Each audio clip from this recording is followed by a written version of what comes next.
ఈరోజు సిరికొండ మండలంలో మరి కాంగ్రెస్ పార్టీ నాయకులందరం గౌరవనీయులు రాష్ట్ర ముఖ్యమంత్రి వర్యులు మరి రేవంత్ రెడ్డి గారికి మరియు మా స్థానిక ఎమ్మెల్యే పెద్దలు గౌరవనీయులు భూపతి సార్ గారికి పాలాభిషేకం చేయడం జరిగింది.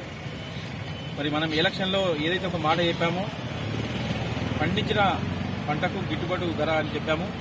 మరి ఈరోజు దాడికి గత 10 సంవత్సరాల్లో ఒక్క రూపాయి చెల్లించిన కేసీఆర్ ప్రభుత్వం మరి ఈరోజు 10 నెలలు అవుతుంది.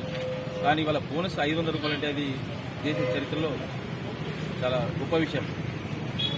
మరి మనం చూసుకుంటే మొన్న చాలా మట్టుకు ఎగతాళి చేశారు బీఆర్ఎస్ వాళ్ళు కావచ్చు, బీజేపీ వాళ్ళు కావచ్చు.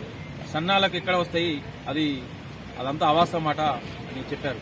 కానీ ఇవాళ వాళ్లకు తెలిసొచ్చేలా కాంగ్రెస్ పార్టీ ఏదైతే ఒక మాట ఇస్తుందో దానికి కట్టుబడి ఇవాళ బోనస్ పైసలు మన సిరికొండ మండలంలో పెద్ద ఎత్తున అన్ని గ్రామాల్లో ముందు పోయినటువంటి రైతుల ఖాతాలో జమ చేయడం జరిగింది.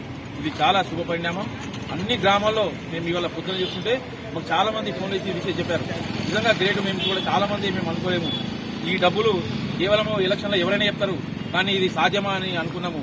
కానీ దీన్ని అసాధ్యాన్ని సుసాధ్యం చేసినటువంటి ఈ రాష్ట్ర కాంగ్రెస్ ప్రభుత్వానికి మరి గౌరవ మా ఎమ్మెల్యే గారికి మేము సిరికొండ మండల తరఫున ప్రత్యేక ధన్యవాదాలు చెప్తున్నాము. జై కాంగ్రెస్, రేవంత్ రెడ్డి నాయకత్వం.